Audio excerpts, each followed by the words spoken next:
It's my pleasure now to introduce our next speaker, Desiree Reickenberg. Desiree serves as the Senior Associate Dean of Students and Director of the Office of the Dean of Students, with a portfolio that includes student veteran programs and support, crisis management, student care team, student threat assessment, special event support, as well as other programs and services that contribute to student resilience, safety, and success.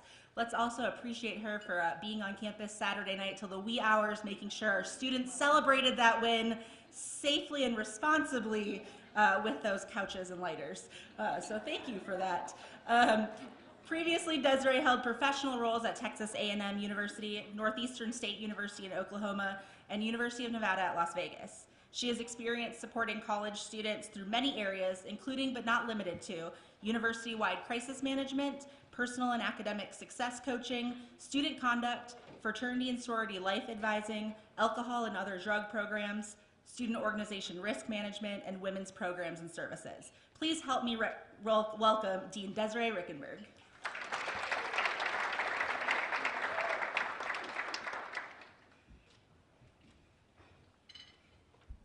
So I'm the short person here, so we'll move this microphone nice and low. So thank you all for allowing me to be able to spend some time with you here today. A special thanks to the Student Success Conference Committee for this invitation. And really, when I heard about the theme of today's conference, I really couldn't kind of hold back a lot of my excitement around this, because I had that kind of elementary school feeling when you're sitting in the back of the classroom and you're that overeager student. You're like, me, that's me. Like, those are things that I do. Like, I can talk about these things.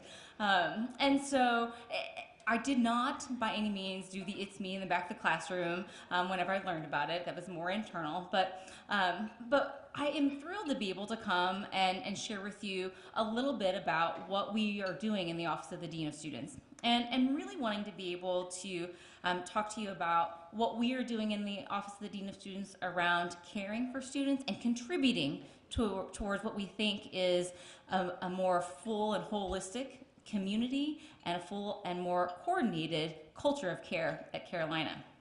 So I wanted to be able to enlist a friend, and actually it is less a friend, but more of a student that I know. And so the names have been changed, but I want to be able to introduce you to a student. Her name is Judy. There she is in all her glory. And so Judy's a first-year student. She has big dreams. When she came to Carolina, she really wanted to be able to go to medical school. She was that student who was at the top of her class. She made all A's in her classes, highly involved. She was the sought-after student, and so when Carolina said yes to her, she was like, hey, go Heels. I'm all about this, right? And so she started off like many of our students do. She came here and went to Fall Fest. And tried to get involved in all these different things. But soon after Fall Fest, she realized that she wasn't really connecting with some of those organizations that she sought after and wanted to be involved in. Some of them weren't really accepting of her, even.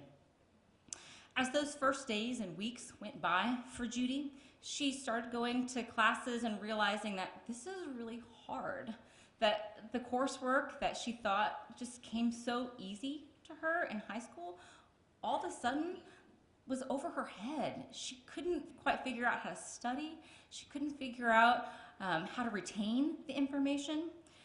And success seemed like a far reach.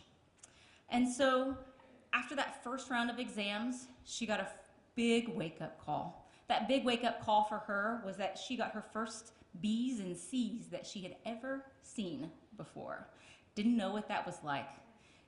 Really hurt in many ways, and was trying to figure out, where do I go from here?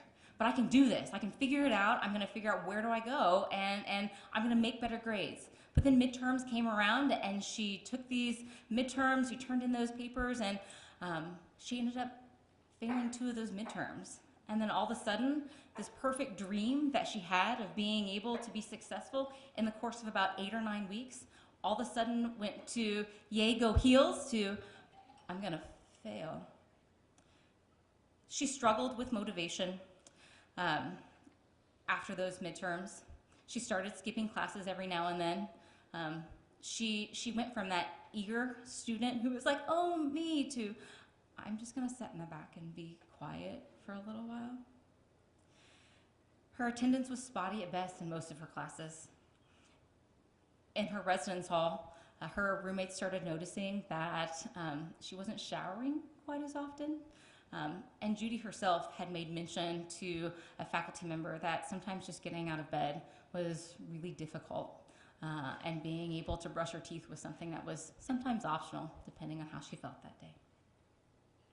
She was overwhelmed by this feeling that she was just a failure, that this is what she was destined to, and that she was actually thinking, maybe I should just get ready to go home. And so she had a hard time picking herself up and realizing that this might be all for her. Where's her story going to take her? Where is she going to go in this next journey in her story? And so in the midst of all of this, Judy had a faculty member that had noticed that she stopped coming to class quite as regularly, noticed that there was something about her spark that wasn't there, and quite frankly, she noticed that Judy's hygiene was maybe less than standard. And so she decided to do what some faculty members do and submitted a care report to the Office of the Dean of Students. And so she submitted this care report. And so when it hits the Office of the Dean of Students, this is my opportunity to give you a little bit of information just about what we do before we dive back into some of the pieces around Judy. And so she submitted this care report, and it went to our office. And then, let's see, our mission really is centered around this idea that we want to be able to support and assist students on campus in their area, in whatever areas they want to be able to hopefully empower them to be able to successfully navigate the university environment. And when we think about navigating the university environment, it's not navigating for right now. It's navigating so that you can be successful and graduate and persist beyond even graduation. And so our mission statement that you can see and that some of you have heard me talk about ad nauseum is only a part of our story. And so the real meat and potatoes is what we do all day long, every day, and the approach that we have to our work. For some of you who may not be as familiar with some of our programs and services, you can look up here and note the many different things that are a part of our portfolio. This is a snapshot of what we do. All of the things that we do are really designed to be able to think about how do we support students. And so whether that is in an individual, personal or academic coaching session or an opportunity to talk to them, maybe it's through an engagement in a financial literacy program that they got connected to because they realized, I don't know how to manage my money, and I've already had to come to you for financial assistance through the Student Emergency Fund. Sometimes it's those students that are coming to us that have experienced some type of family emergency, potentially a traumatic experience. All of those things happen to our students, and all of those are things that our office plays a role in being able to support those students individually and collectively through those experiences. And so when we talk about these experiences, I'm also talking about what they are, what our pillars are, which support these experiences. So our 4 pillars in our office that we have developed are care, collaborate, celebrate, and empower. And so while you look at them kind of across the board, in many cases, they're very much equal. We want students to be able to feel cared for when they come into our office, to our programs, and interact with our staff. We want to be able to collaborate with our university partners, with each other sometimes, and with community members and parents and families to be able to help support their success. When they do well and experience those small wins in life, we want to celebrate with them loudly. We want to cheer with them and be happy for them and with them.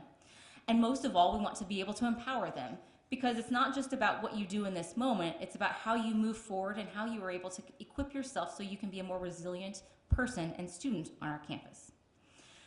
But I do want to highlight one thing. Out of those 4 pillars, the first one is always care, because without care, the other pillars, they don't offer the same student that potential.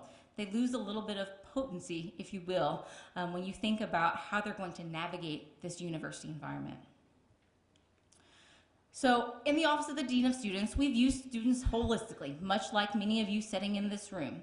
We believe ultimately that students have to be well to do well. So fundamental to their ability to be successful is their ability to be well and understand what that means like for them individually. We know that we don't do this work alone. And so being in front of you today, I look out in the room and I see so many friendly faces, people that know me, that I know you, and I know your work that you do and are contributing to this. But it's that premise that I don't do this alone and that this office and the Dean of Students doesn't do this alone that really brought about this notion of what is the circle of care. And so when we talk about the circle of care, it was once in our office kind of casual phraseology. It was the idea that when I met with a student or when a staff member met with a student that was really experiencing some unique challenges that we were trying to put all these pieces together, we would affectionately say, we're going to put this student in the circle of care. We're going to wrap them up in our arms and in a way that can be meaningful. We can get the information and just, it's kind of the proverbial hug, if you will. How can we wrap them up so that they know ultimately and fundamentally that we care with them, care about them? Today, we talk about it much more intentionally. We talk about it as a way to be able to describe the offices, the people, the gathering of all the information that's available, all the resources, that when you really understand a student's story, when you really understand what they're coming to us with, that we have an ability to, at that given point in time, be able to have the greatest potential to collectively support, assist, empower, and really care about that student. We have a way to be able to look at these students individually and realize that their circle of care may change over time.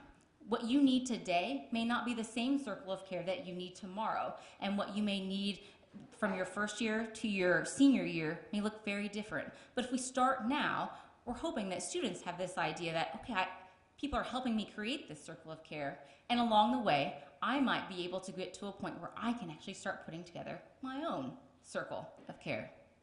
And so our office in the Dean of Student space, we might be one of those segments in the circle. We might be a coordinator of the circle. We might even facilitate some of the changes that may need to happen in the circle over the course of time and evolution as the student is here. But most importantly, what we're doing is walking alongside that student to be able to help them figure out what does that circle need to look like and what do they need to get out of that.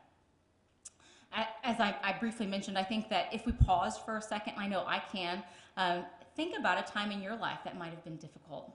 Think about that time when maybe it wasn't super difficult, but you just encountered a challenge that you were like, what do I do? Many of us sitting in the room go through that process of being able to say, okay, these are all the things that I need. These are the people and places and resources that I can put together for myself. But what we don't realize is that many of our students don't come with that. They don't come with that ability to naturally put all of those pieces together and be able to implement them and apply them. And so we want to be able to think about how do we create a circle of care around students so that they can do that for themselves eventually, to be successful, to be more resilient. And so I want to go back to Judy. And so in a moment here, I'm going to actually ask you all to participate with me and just, if you will, oblige. And so think about her situation and think about her story, at least what you know about her story. If you were to wrap up Judy in a circle of care, this is where you can volunteer and just shout them out if you want to. That doesn't have to be in any major order, no microphones necessary. But what are the different resources, offices, people that would make up Judy's circle of care at Carolina?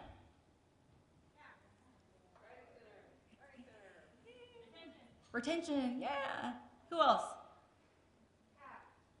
CAPS? What'd you say? Housing, yes. Faculty, thank you for mentioning faculty. We want them to be more involved sometimes in that circle of care. Parents, maybe a roommate, right? Maybe it's an academic advisor. There are so many people, offices and places. It could be an aunt, an uncle, a grandmother. We don't know what that student's family is like, but all of these things, all of these people could be a part of that circle of care for Judy. But we have to take the time to figure out, what's going to be meaningful for her in this moment at this time. And so if we maybe zoom out one more step and think, well, those were some of the examples that you provided were great. And I think any one of those could be definitely a part of her circle of care. But we oftentimes know that there is more to the story, right? So I gave you a snapshot of Judy. But if there's more to the Judy story, we have to be able to know what questions to ask. And so I am going to ask, and this is not a microphone thing either, but from your seats, what are some of the questions that you still have about Judy's story? What are the things that you're sitting here thinking, but I wonder, ... Are there any questions you all have? How far are you from home? Aaron. Yeah. What's your parent-family relationship? Are you connected to, what is your support system like on campus? Are you connected to organizations or people? Yeah, what current support systems are available to you? So organizations, people, we know that she's had a hard time getting involved, but maybe there's something, right? We know she's a first-year student. Has she met with an academic advisor? Is there an academic advisor that she's connected with or connected to?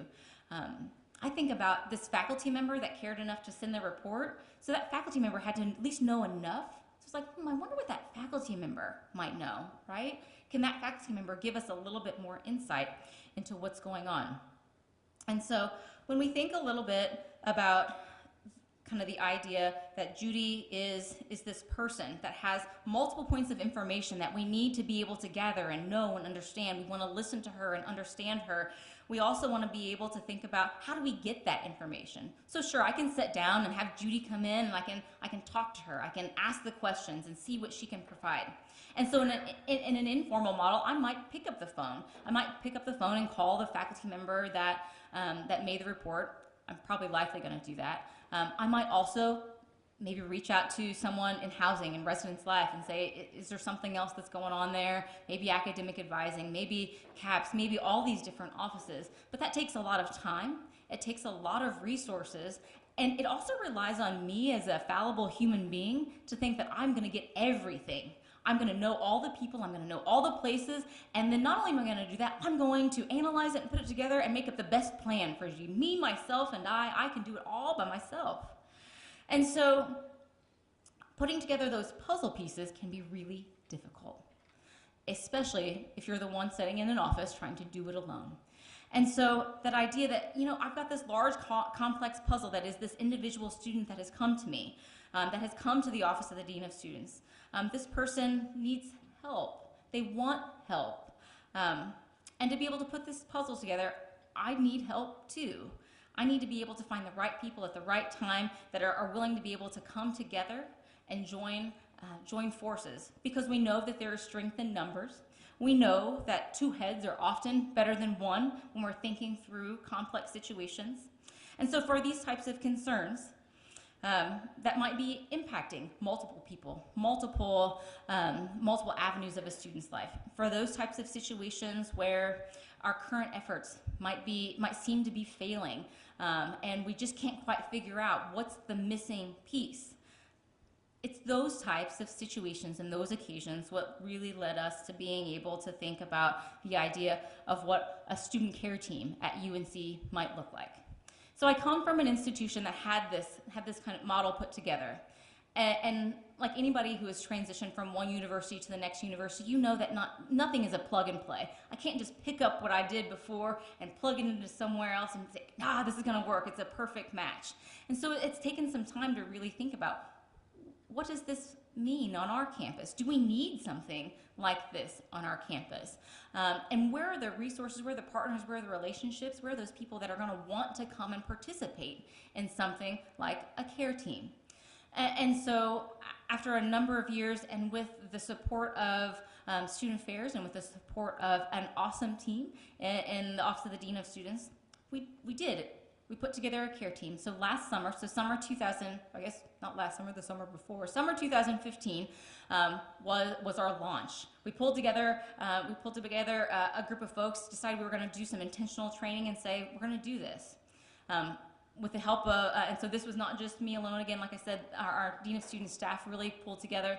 And then one person who's not here was also integral to this was Donna Jones. She's our Student Assistance Coordinator and our Case Manager in office. And so she really helps be able to give me a pulse on what's going on and to be able to say, okay, I've got the numbers. This is really demonstrating a need. This is what we're going to go ahead and do. And so before I get carried away and get excited about telling you all about our care team, I also want to give you a brief idea and at least hopefully assuade you from any notion that I just created this thing on my own. Like, I'm so smart. I mean, I'd like to think I'm a little smart, but I definitely am not the person who developed this notion of what care teams are. Care teams have long existed on university campuses in different forms.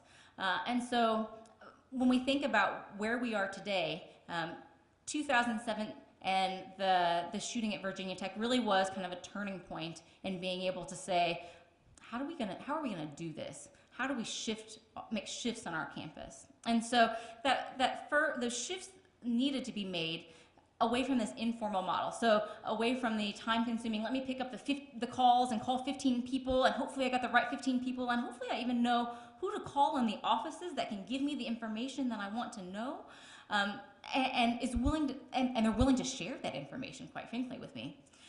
Away from kind of the short-term fixes to what I like to call the Band-Aids. It's like, let me just put this Band-Aid on you. You'll be all better. Head out. You're great. And really being able to think about it from this narrow focus, this one student, and that what we're talking about is just your issue. It's not anybody else's. So after Virginia Tech, there were so many different reports and so many different recommendations. But one of the big recommendations came around this idea that it has to be more formalized. We can't just do this in this informal way if we're really going to be effective. We have to think about early identification of students and of situations that are concerning. We have to be able to engage with partners across the table and break down silos of information so that I'm not the one holding the basket and you're the one meeting with the student. We talked about longer-term case management. So not only am I going to put the Band-Aid on or help you even put the Band-Aid on, but I want to be able to follow back up with you. Do you need a new Band-Aid? How's it healing? You need some Neosporin? You need to go to the health center. Like, what do we need to do to be able to think longer term with these students? Because we know these one-time situations oftentimes can be the ripple in what their student experience might look like and how it's shaped down the line. And so this whole idea of care teams really is embedded in this idea that we want to be intentional. We want to be holistic in our approach. We really want to do this whole arms around situation that sometimes when we talk about it and when we do it can feel a little uncomfortable, but it really is something that's designed and geared at being able to benefit the student, to be able to support and identify concerning behaviors and really think about how we're addressing student safety, student success, and their ultimate resilience on our campus. And so I want to go back to what our care team is. And so what we have built over the course of the last year and a half, moving into 2 years, is a team that is centralized out of the Office of the Dean of Students. It's multidisciplinary, so there are people from all kinds of different offices, both student affairs offices, but then also offices that are within more the academic affairs umbrella. We meet on a weekly basis, and I should clarify that at this point, our care team is currently being led out of our office by our Senior Assistant Dean, Susie Baker, who is here with us today. I'll embarrass her later, probably, but what we're really doing is coming together, and this group of people is so dedicated, they meet an hour and a half every week. It's this important to break down those silos of information. So if I'm sitting down and I have this student concern, I can look across the table and ask someone over in wellness, because I happen to be looking at Dean right now and saying, hey, do you have any information? Because we've got a number of alcohol concerns around this student. Is there anything that you can tell me about it? And if you don't know something about the student, can you tell me something about what the student might be experiencing, about that symptomology? Because I'm not the expert in what maybe that student who's in recovery is going through. And then we also really work hard to be able to develop these individualized care plans. We call it care action plans. And so after we share and learn all this information, it all comes back down to, so what do you do with that information? We're going to sit down and come up with this is what we're going to do, and this is who's going to implement it. Sometimes it's someone in the office of the dean of students, and sometimes it's the person that is maybe a staff member in retention. It could be a staff member that's in wellness. It could be a staff member at any particular office, but the whole idea is who is going to be the most impactful person in this person's life at this given point. And then the most important piece to all of this, I would say, is this follow-up, because putting together the action plan is only part of what the role is. And so then the next week is, so how is the student? What are they doing? What do we need to be doing? Is there anything we need to change? Is there anything we need to tweak? Can we transition this out into a different space in the Office of the Dean of Students, or is this now just an academic issue that needs to just be handled within academic advising or with undergraduate education?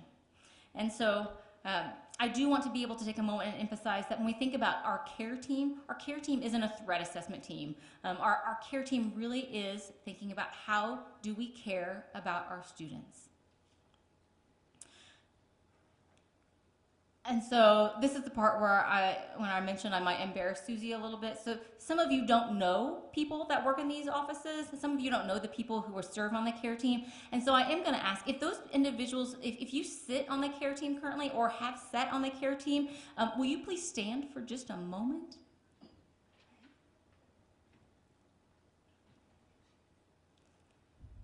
So this is a small sampling of folks. You can sit back down, thank you. And I did this intentionally. One, I want to be able to recognize the work that these people are doing on a weekly basis and really on an everyday basis. But I also want to make sure that when you leave here, you know some faces. There are some new faces, hopefully, that you now know that when something comes up, you're like, oh, I can go over here, I can talk to Sharon, or oh, maybe I'm going to go over here, I'm going to talk to Dean. And I can share some concern that I might have that may not have otherwise been addressed. And so now that we know a little bit about the care team, the whole idea is, well, how do I get information from my head or from my experience? How do I get that information back to the Dean of Students office? And so this is where I get to show off my blue folder again. I want to thank, Brett's not here anymore, but he kind of gave me a little bit of a little introduction. So these are the blue folders we created about a year ago. This was a revamp, a redesign from the initial folders that were made several years ago, which were really effective, but we needed to be able to provide some more updated information. And so on this next slide here, it's basically this first part here. So I want to be able to make sure that you know when you send information to us, there's certain pieces of information that we want, and then there are some things that I want you to do before you send. There are some occasions when I want you to do something before you send it to me. And so when we think about getting information to us, I want to first make sure you recognize and that you all hear from me that whenever I say, if there's an emergency, if there's a student in your office or a student down the hall that you know is a current ongoing threat to themselves or someone else, maybe there's a crime in progress even, call the police, call 911 wherever you are. I know that maybe might sound simple, but you don't know the number of times when someone who's called my office like, I don't know what to do, someone's saying they're gonna do something and they're gonna hurt somebody else or they're gonna hurt themselves. And the first thing that comes out of my mouth is, have you called the police? Well, no, I called you instead. Hang up, call the police now. So I wanna make sure that you hear that from my mouth. I'm giving you the ultimate direction, call the police first. You can call me later. We'll work with you by all means later. But those students that we oftentimes call maybe the students that are in distress, that might be a little bit troubled, that maybe they're not an immediate harm to themselves, but you're seeing a behavior or even a pattern of behaviors that make you pause for a second. You're like, something's wrong. Their behavior seems a little bit off. I'm not sure what to do, but they're not necessarily an immediate harm to themselves. That's that time when you need to let us know. And so when you let us know, this is a little bit of kind of what our flow chart looks like. And so when you send a report into our office, there are 4 primary ways in which you can get that to us. And so we do have an online care report. So you can go to our website in the Office of the Dean of Students. On our homepage, it says make a referral. Click the make a referral and you're going to get directed right to the link that's going to allow you to be able to make that report.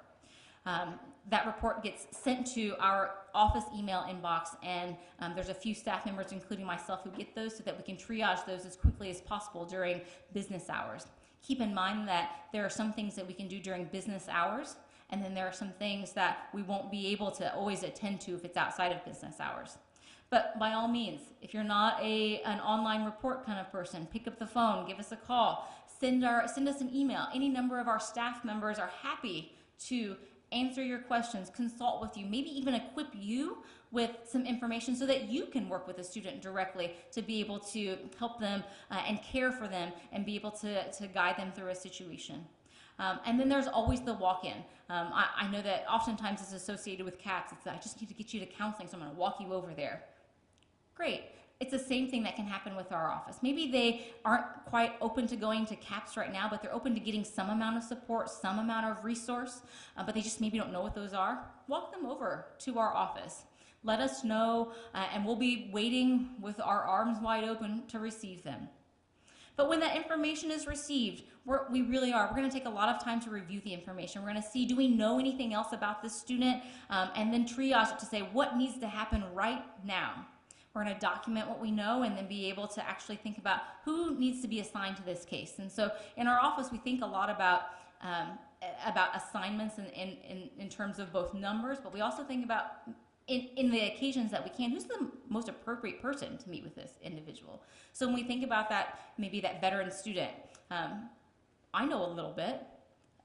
Brian Papasick in my office knows a little bit as an assistant dean who worked with Veterans and Military Affairs. But I might actually, Amber Mathwig, who's our student veteran coordinator, she might be actually the best person to meet with him. So we're going to make sure that we're assigning cases kind of based upon what we know, and then being able to make sure that you all know that no matter who that case is assigned to, whether it's an assistant dean or whether it's a coordinator, that we're treating it with the same level of care, and we're going to approach it from that same arms around approach.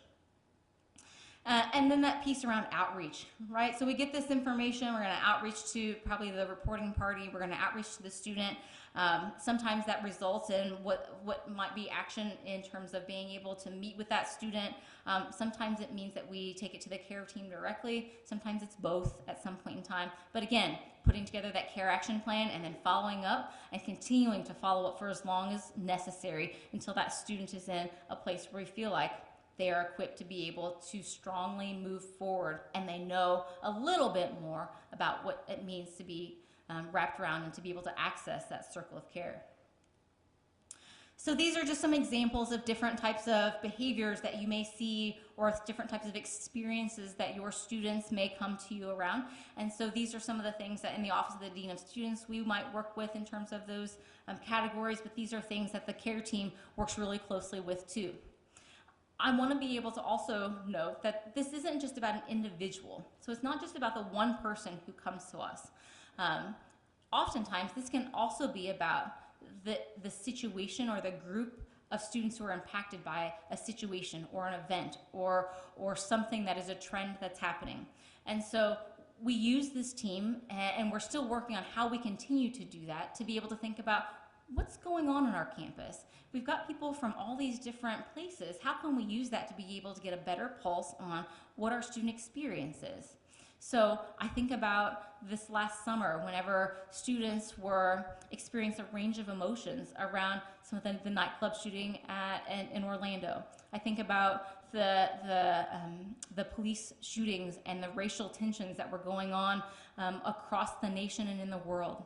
I think about even the election, which we know we've heard varying types of concerns and experiences on both sides of the candidates. It's those types of situations that the care team has a unique ability to be able to say, what are you hearing? What are you hearing? What do we need to do? Is there something that can be done, or is it just something we need to be able to kind of monitor and make sure that we're not forgetting about? So again, that arms around approach isn't just for one student. It's about how can we do that for the collective group of folks that might be experiencing something impactful on our campus. So when I think about a culture of care, I hope that you can see, like I do, that the work that we do in the Office of the Dean of Students really is a part of that. And not only what we do in the Office of the Dean of Students, but I recognize that you all are doing that work too. The Office of the Dean of Students is a small part of the Carolina community. And our students, the reality is, at least from what I know, is that they come to this campus not just looking for you to care. They're not just coming to campus to find an office, one office that cares about them. They are coming to this university and are looking for a place where the entire campus, where the leaders of this campus come together at all levels, no matter where you work and no matter your affiliation, to demonstrate that they collectively and that they culturally care about the students that we serve. And so I know this because I've had some additional folks that have done some research for me. The Blue Sky Advising Group did some research that was really affirming to me whenever I was thinking about our work and what we do. And so two things that really stuck out to me, there's a longer list, but these two things really stuck out to me when I think about the culture of care and how we care for our students. Our undergraduate students are telling us they want to be known by someone on this campus. They want to be known by someone who will remember their name and that will listen and hear their story and internalize that as an important piece of who they are. And perhaps most importantly to me, they want to belong to a community. They want to be a part of something bigger than themselves, but oftentimes it's about how do I do that? Where do I do that? And who will help me in that endeavor? So your programs, they demonstrate for you, they tell us a little bit about what makes our students feel cared for. If you look carefully, I hope that you can look at the words that they have written and contributed that are part of your guide, and you can see yourself. You can see the work that you do. Maybe that's in that mentoring program. Maybe it's in that classroom assignment. Maybe that is in the diversity of our student population. Where do you see yourself in how you help students to be cared for?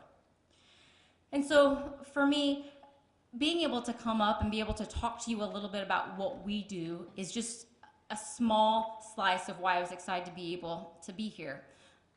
I'm really excited more than anything else because I want you to be a part of this. I want you to be a part of what we're doing in the Office of the Dean of Students, and I want you to think about ways that you can create this culture within your own spaces and that we can come together to do this.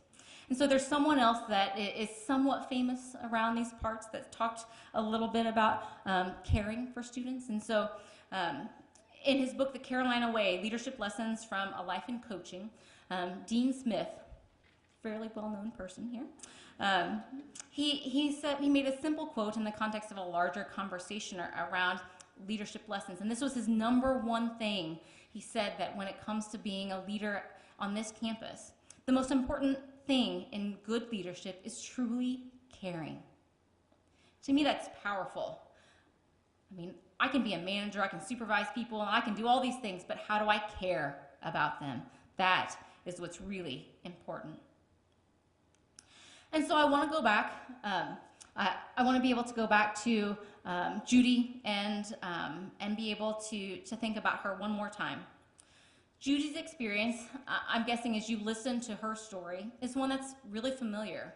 I noticed some of you kind of nodding your heads and that, yeah, I know a student that's like that. I know a student who maybe have had that experience. I maybe who sat down and talked to the same person that said maybe those exact same words. But the reality is that Judy's story is a very real one. It's a real one that I took when it came into the office. It's the one that I sat down and heard her speak to and heard her pour her heart into this idea that she was going to be a failure now because she just needed to pack her clothes up because she failed her midterms. And so one of the most important pieces to this lesson is beyond just the care for Judy is I wouldn't have been able to even talk to the student if it hadn't had been for that one faculty member. It's that one person that decided that something's wrong. I'm noticing something. That decided in that very moment that, you know what, she's not in class, not turning in things. You know what? Maybe there's something I can do. Maybe there's something I should do. With a little persistence, It was not an easy endeavor to get Judy to come in to actually meet with us, but she did. And eventually, we had an opportunity to listen. Like I said, we had the opportunity to be able to connect information that we learned about her that she was willing to share. We pulled some of our research together. We sat down and talked about her from a larger university perspective and pulled on these different knowledge points so we could put together what's really going on with Judy right now. We even connected her to those resources. We spent some time coaching her because, again, when we talk about care, it's not just me being able to put that Band-Aid on. It's about being able to equip her beyond just right now. So we talked to her about, how do you talk to your family about this? How do you talk to your loved ones, your roommates, those people that you care about and that care about you? How do you talk to your faculty about this? I don't know how many students are like, I don't know how to talk to Professor so-and-so. They're just not going to care. Or, should I say something? But I don't know the words. So we work with students like Judy, and we worked with her to be able to do that. Ultimately, we wrapped Judy up in the circle of care. Some of you sitting in this room and your offices were a part of that. She's still at Carolina today, and while I don't know that she still aspires to go to medical school, she still has great aspirations for herself, and she believes that she has a promising future. So if you take nothing else from today, know that any one of you sitting in this room could sit in the position of being Judy's faculty member. You could be her friend, you could be that advisor, you could be that person who just, even from afar, noticed that something was just not quite right. And you take that information and you demonstrate you care by doing something with it. The easy thing is to sit and hold on to it. The most fruitful and the most beneficial thing for the student, and even to yourself, is to be able to say something. And so I want you to be able to think about what role you play in students like Judy's life. You really are the people that contribute to a student's sense of belonging. You help them feel like they are a part of a community that's bigger than themselves. You are that person that is a part of the circle of care that exists at Carolina that will contribute to Judy's success and students like her, but will also contribute to her resilience and her ability to thrive not only at Carolina but beyond. And so I want to leave you with this potential call for action. What will each of you individually do to commit to being able to consider what will you contribute to a coordinated culture of care at Carolina? So this is you individually, or this might be you collectively in terms of your offices or departments, or maybe your friend groups or relationships. But what will you do to contribute to a coordinated culture of care at Carolina? Thank you.